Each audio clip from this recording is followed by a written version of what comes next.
Earlier, the go-between brought a radio. Now, every 2 hours, the sounds of the season are interrupted by the halting voice of an Austrian announcer reading the terrorists' manifesto in French. Its content is equally obscure, denouncing Americans and Zionists, Egypt and Iran, praising Syria and Iraq, rejecting negotiations with Israel. Middle East analysts will say the communique echoes many of the words put out elsewhere by the president of Libya, Muammar Gaddafi. Hostages will report that at this stage, Qalrus was almost euphoric, seeming by some twist of a vain mind to seek friends among his victims. His murders done, he thought now perhaps about his rewards. What were they? Would he get them? This is chapter 53, The New Babalon Working and Beyond Exile, and this is the final chapter of Beyond Exile, Part 1, The New Babalon Working. In chapter 52, the marks, Ilich and Frank went down to SPIEZIA for the chess tournament, Torneo Magistral. It was a complete ruse. He just took him down there just to tell him the story of Mama Udoni's and the brothel and so forth. And he mentioned something about the next trip is the Mountains of the Moon. So with that, that's what we're looking for here. We are the observer, these two gentlemen. They've just gotten back into the Mercedes at SPIEZIA to head away, and they've done everything they could do south of the chess tournament, which meant not playing chess. I'm sure that will disappoint a bunch of you viewers out there, but well, there are bigger things going on in the world of Frank and Ilich, and as bigger things come, we are the observer of the two. If we look in our inventory, we see there is Frank and Ilich, the book of numbers, the Mercedes, the Beretta, the gun that Ilich used to kill the driver of a Porsche, the shaving kit of Frank's, which of course is empty now. So we can go back north towards Milan and see where that takes us. So that's the first step. And that takes us to scene 120, cruising the Autostrada del Sol. But we can go north now instead of south, and as you can see, there's no sign of the BMW or the Porsche 911 or even the old ladies on the side of the road selling fruit, those sardonic crones. And as we go north again, we're back into scene 115, the Berlitz Language Center. And we go north again. That takes us back to Milan. So, we're back in Milan. Frank and Ilich. Let's see what we can do here. North. To the gallery. Nothing happening there. We can go east to the Brera. So we're looking for something to do. The railway station, nothing there. Piazza Cavour, nothing going on there. Let's let it in, okay. We're looking for something to do with these guys. We're looking for the Mountains of the Moon. The chapel. The gargoyle statue. Nothing. No action. And let's see. We'll go back to the barbershop. Okay, then that's Berlitz Language Center, then that's where we came from. That takes us to Autostrada del Sol. Nothing down there. Of course, at Porto Romano. We've got, though, there's a new direction here. We haven't been yet. Southeast of Corso Porto Romano. And this is new. This takes us to scene number 127. And this is an abandoned World War II air base. It seems to be an old World War II plane unit. And it's a 3-engine World War II plane. And there's a flight crew. Nice. Let's look at the flight crew. And the flight crew are the female consorts recruited by Ilich. So these are the young ladies who are eager to take place in his terrorist activities. We can look at the plane. The relic is prepped and ready to go. Alright. Well, let's see here. Can we take the plane? We tried taking the plane. It says something is preventing the aircraft from leaving the ground. Look at the flight crew again. Take the flight crew. We can't do anything here. Oh, we take the flight crew. Oh, and now the flight crew is with us. So, the flight crew is this consorts of females. The female consorts recruited by Ilich, and they're hanging out with Frank and Ilich now. I guess the Mercedes is getting full of people. So, the plane's still here. But we can go east now. And that takes us to scene number 128. And that's a barren field that was converted into a runway. And you can see, like, there seems to be this runway, this dirt runway here in the grass. So it's pretty rough looking. And you see that in here it says there is fallen trees. It says the runway is blocked by fallen trees. You take the fallen trees and you can't take the fallen trees. So what are we going to do about this? There are fallen trees in the runway, and when you go back to the plane, it says that something is preventing the aircraft from leaving the ground. That would be the falling trees. So let's see here. We have Frank, Ilich, the wallet, the Mercedes. Well, the Illich's female consorts are always eager to help him in his terrorist activities. Let's take the flight crew and get them to work on these fallen trees and see what happens. And when you do that, it says that the crew is able to clear the runway. And just like that, the trees are gone. So now we can go back. We should be able to taxi now. And so we look at the 3-engine plane. You can take the 3-engine plane.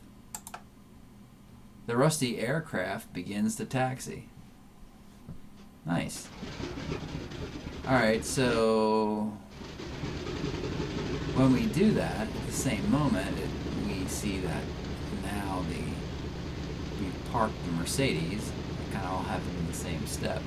So we've got Frank, Illich, book of numbers, the gun, the flight crew, and the plane. So we are now flying, or we're in this airplane and taxiing at this point. So let's taxi to the runway by going east to a barren field that was converted. Yep.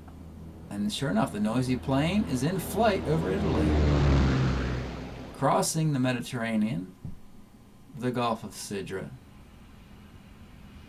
southeast of Tripoli. Darkness falls over Libya.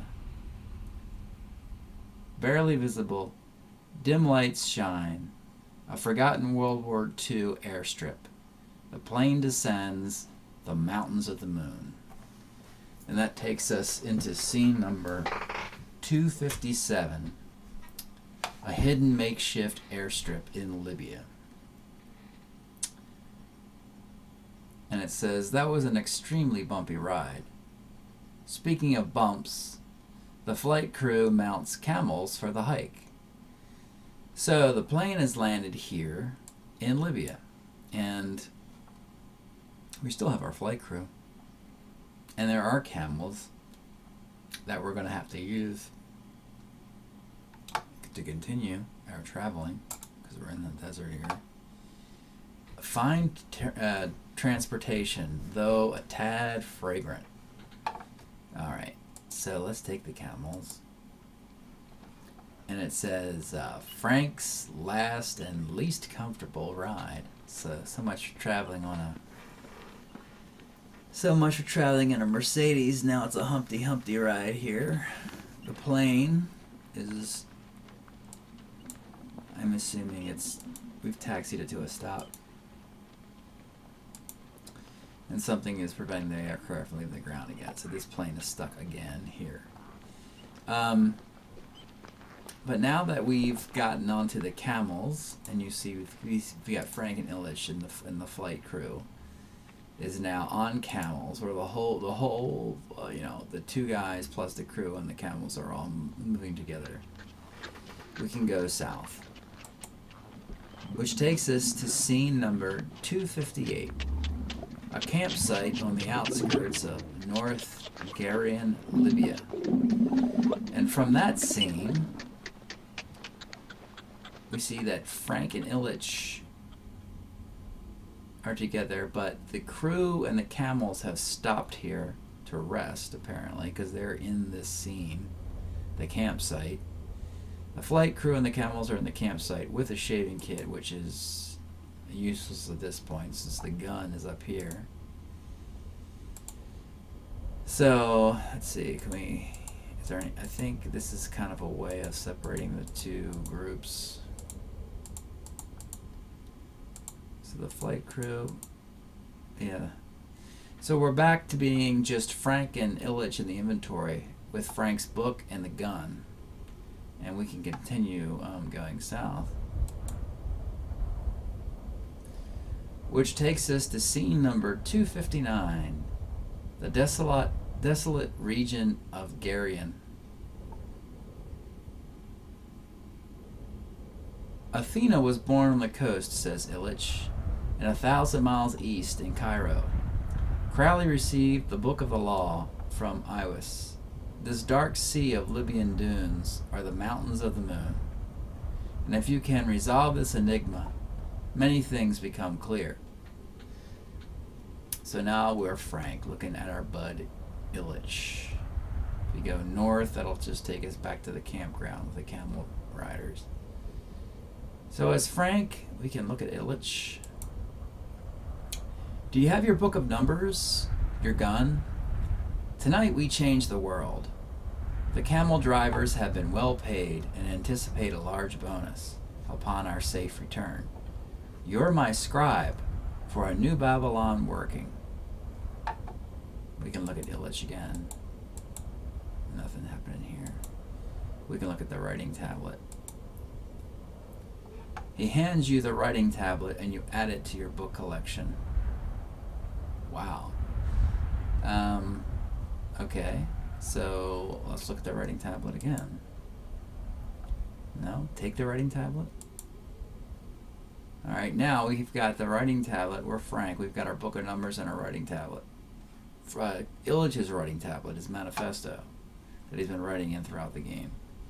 Anyway, it says, tonight you're Ron Hubbard, says Ilich. You've got red hair and a flair for science fiction.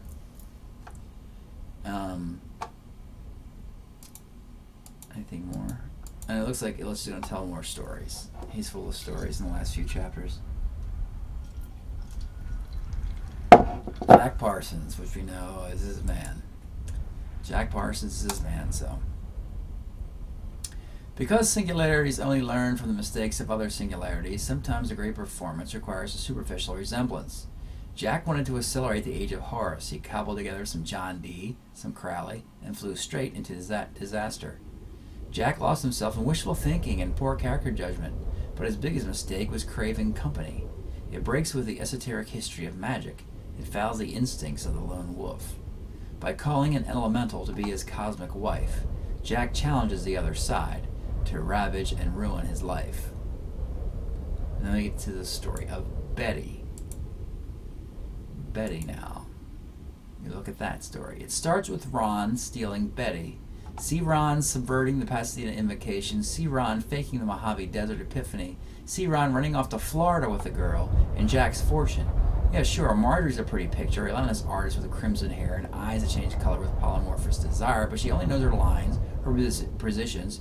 She's willing but sterile. She's not Babalon. Jack's sparkling company rips him off emotionally, financially, magically. Betty marries a New York banker. Ron founds Scientology. Marjorie recites the role of Kali for anger and ends up a backseat witch for the Hells Angels. So Jack Parsons was deceived by his first love, Betty. And we see the Babalon story. Great. When Jack loses his top security clearance, he's back making explosives for hire. The delicate balance between sorcerer and scientist collapses in the stupid wish to have his sparkling company back. He changes his name to Babalon, the Antichrist. Starts a vague new occult network, writes imitation Crowley trash, and finds himself making love to his mother. Here's a Sanchezian. After a stint charming bullfighters and their daughters in Mexico and San Miguel, Marjorie returns to the stage as Jack's wife. Waiting breathlessly, film noir in the car, when his garage lab explodes. The news of the world says accident, fulminate of mercury. That's true as it is with Jack Parsons. But we know it's assassination. We know it's subvert government organizations connected to the CIA and Howard Hughes. After a short Guadalajara vacation with Marjorie, Jack was headed to Israel, and a fresh start, boosting their rocket program. His mother commits suicide. When she's told so, all evidence says the Babalon working was a failure. So that killed not only Jack Parsons, but also his mother in suicide. And it says the Babalon working was a failure. But there's another story called Something. But as Kenneth Grant once confided to me, all evidence also says it was a great success. Parsons opened a door and something flew in. Any objective analysis of Western history since Jack's death must acknowledge the presence of his dark elemental. Jung understood this alien as a collective mental delusion linked to the detonation of the atom bomb and the oppression of the state. People see outside what they feel inside. This something that flew in is the symbol of the individual flying out of human history. The steely external darkness of the apparatus is a steely internal darkness in the heart of modern man. And with that, the writing tablet now is not in Frank's possession anymore. It's here and it's flashing. So we can... The tablet stops flashing. The manifesto continues. So this is what's written in the manifesto. Look at the writing tablet. And this is in Qalrus's insane handwriting. To heal the world, I conjure a new darkness. To overcome Jack's elemental, a new Babalon comes tonight for the birth of my moon child. The prophets of slavery, Moses, Jesus, Mohammed, evaporate from consciousness. We live in the foulest times known to memory, programmed by fear and deception, when everything false is true and mind is a small scuttling thing. Something came through Jack's door. It manifests the apparatus. It drives men insane. It keeps the world between being and non-being, between meaning and meaninglessness. It legislates the supreme social values of eating and excreting modern man.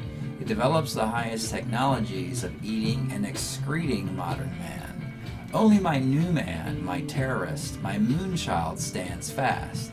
He's the great indigestible. He's the great destroyer. And New Babalon is his mother. Listen to Jack. My joy is the joy of eternity, and my laughter is the drunken laughter of a harlot in the house of ecstasy. Yes, Jack was blown into pieces by his optimism and nonchalance. He was terminated by his aristocratic style and the iron fist of necessity. Marjorie Cameron was beautiful, but she wasn't Babalon. Like Simon Magus presenting Helena to the Romans as Sophia, she couldn't conceive or deceive herself well enough to convince the stars. And now, that's the end of the writing in the tablet. And now we're Ilich, looking at our friend Frank. Let's look at the writing tablet for a second. See if there's anything. There's nothing more there in the tablet. Let's look at Frank. It's all about your birthday, Frank. The CIA believes your mother is the real Scarlet Woman. You were born in Pasadena 9 months after the Babalon working. The CIA calculates your birthday as a 666. Certain renegade OTO members, certain black psychological operators in the company get off on numerology like this. They get off and always get it wrong. Tonight, we'll get it right. Tonight, we'll conjure the new Babalon. Tonight, we change the world. We're superior to John D. and Edward Kelly, superior to Jack Parsons and Ron Hubbard. We're the Ilich Sanchez and Frank Glundover of our most astounding intent, seeking consequence of the truth of ourselves. Ignore the camels, ignore the camel drivers, ignore modern man. He's a dutiful slave to dubious information, addicted to homicide and holograms. Tonight we evoke the Moonchild. Let the working begin. I sing the conjugation of air. I repeat the invocation of the wand. I present the consecration of air dagger.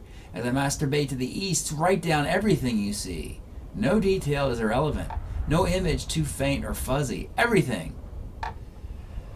So these two are going to recreate the steps of the Babalon working from Parsons, from Kelly to Jack Parsons, and now to Frank and Ilich. We can look at Frank and this Ilich.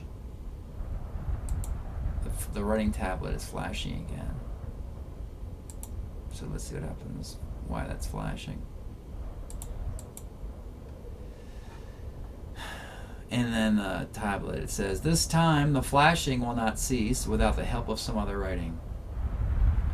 So to get it to stop flashing, we need to use the other writing. So let's take the Book of Numbers then and see if we can bind the two together. So Frank's Book of Numbers. So this is Frank's energy from the Book of Numbers, and this is Ilich's writing tablet and what he in his philosophy here. Wow, that's different. I'm going to pause the game here since our screen looks a lot different. And this has been the first part of chapter 53, New Babalon working in Beyond Exile. I hope you continue with exciting climax. When you did seem as if it had a cause to live for, destroyed was later based on fact. Provided, decided.